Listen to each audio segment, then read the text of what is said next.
All right, beautiful Sunday afternoon, Greenville, South Carolina. We've got a no heat call here, and a real nice older gentleman calling, and he's kind of worried about it. I told him I'd come on down here today. I don't think it's really an emergency, but I told him I'd come on down here and take a look. You been all right? Yes, sir. Been doing very well. I'm glad. That's wonderful. So glad to hear that. Okay. So we. Yeah. Let me get a look at it. Okay, let me get it out of your way.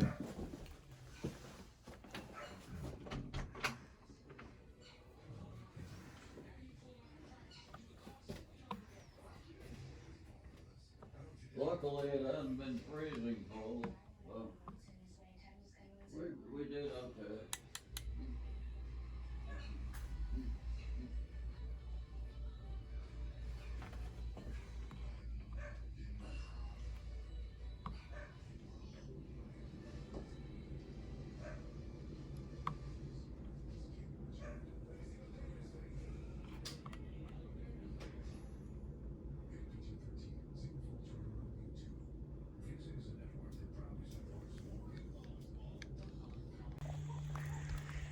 Well, one thing we saw strange there was the thermostat would say cool. We'd drop it or raise it or drop it a degree, and it would, I guess you saw that on the video, it'd light up and say cool, and then it would go away, but it said heating the whole time. Something doesn't sound good around the corner here.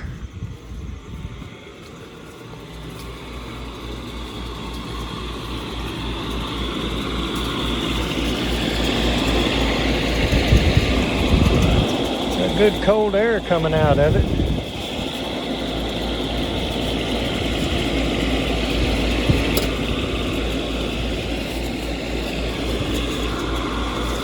Let's open this thing up.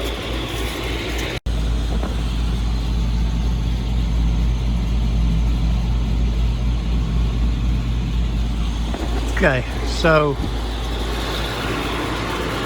pretty sure this noise we're listening to here is the outdoor fan.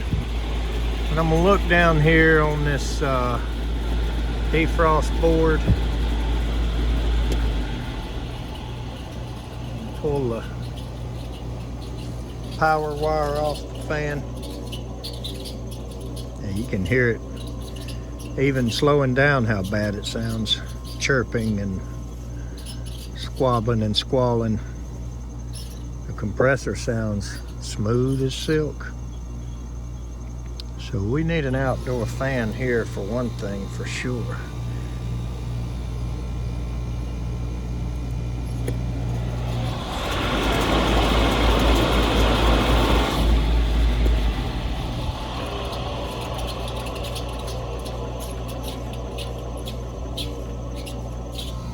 Okay. A lot of you gonna say you shouldn't be fooling with that live and whatnot.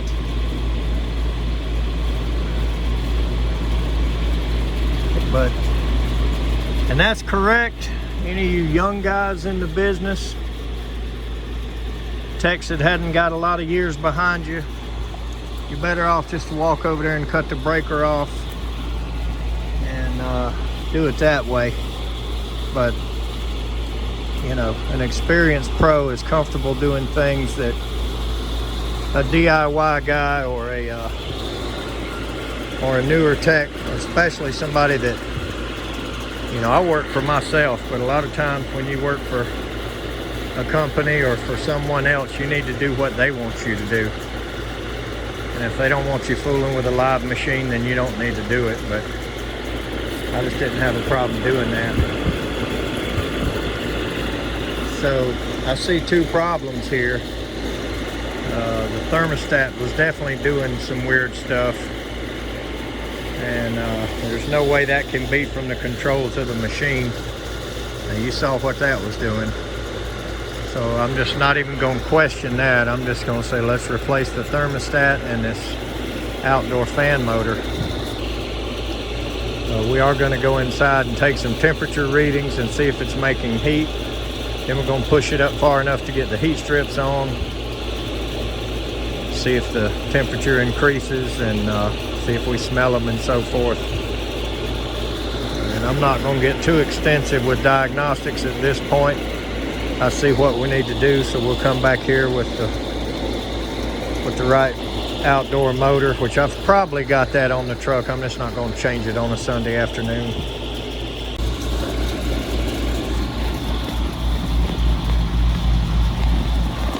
Good Lord, look at the head pressure.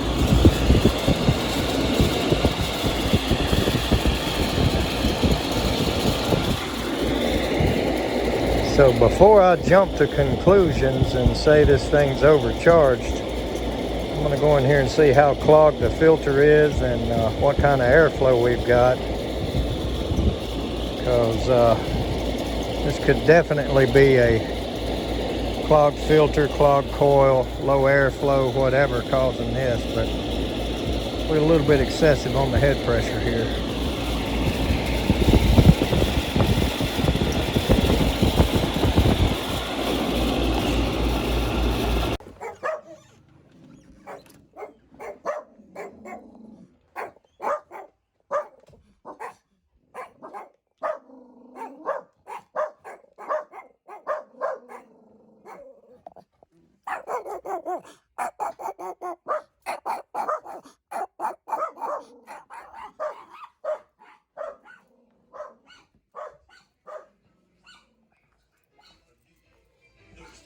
CBS.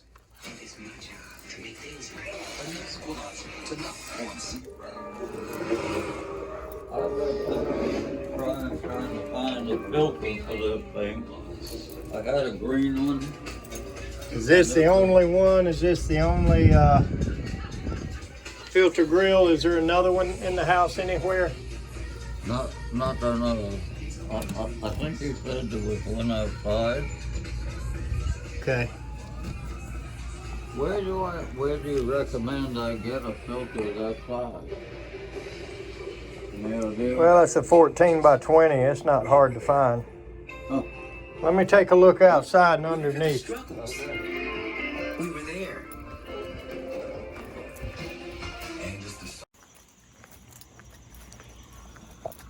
Okay, I'd say it's plain to see at this point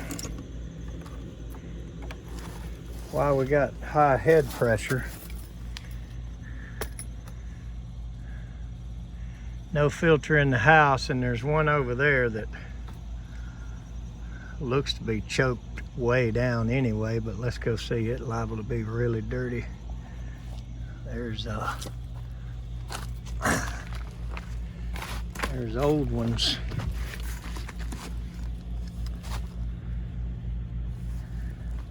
From it. Let's go see if there's even one in it or what. Okay, we saw this machine outside.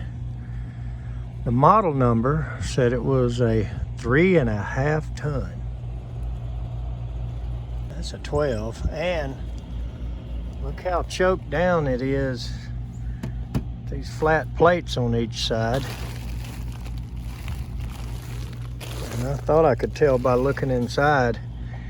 Had a 12-inch pipe, and there's no filter now. And I was suspecting that.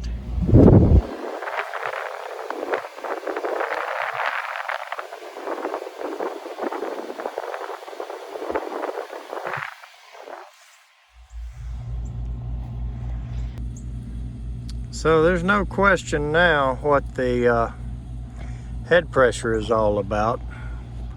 Choked down even if it was clean with a new filter. Choked here, choked there, choked everywhere. This thing can't work like that. It looks like it's got a 12 going out and a 12 going in. And 3.5 tons. If I had to guess, this is one of those cases where they just got the unit from somebody or whatever, and you know, nothing sized properly or anything. They just got one they could get,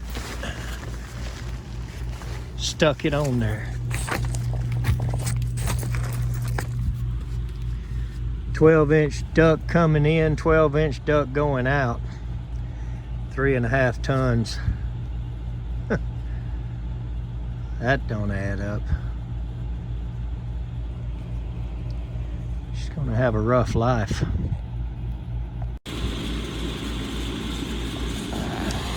Okay, so what I do in a case like this is I'm just not going to open a can of worms and start working on it and make it be my problem from here on in. So this is going to have some duct modifications. Proper sized unit would be good, but we could probably clean this one out, enlarge or add more return, filter it properly, and figure out what's going on with the supply duct.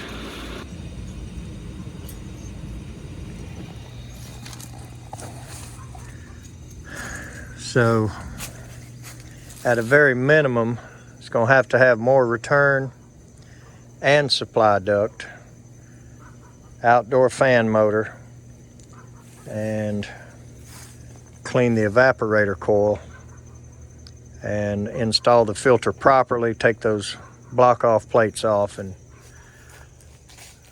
put at least 4-inch deep boxes on it where it's using the whole filter. So this thing is just so choked down that it's going to kill it. And it's probably got a lot more miles on it than it really does because of that now. So let's talk to the owner and find out what we want to do. Okay, after some further investigation inside the house and looking at everything, I figured out all the real estate sites have the house listed at 1,700 and some odd feet. And then I noticed there's a large room added to the back, so it does have an addition that is part of the square footage, but it is not part of the conditioned area from the package unit. So that thing is way oversized.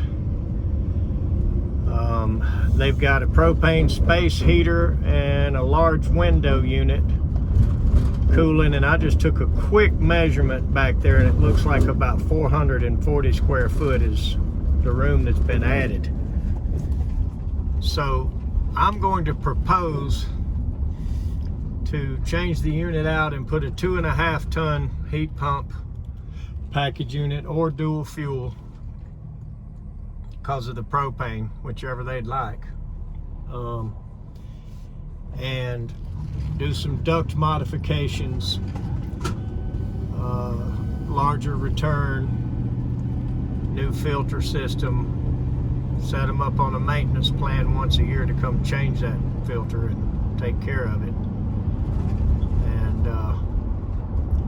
cure a whole stack of problems at the same time now.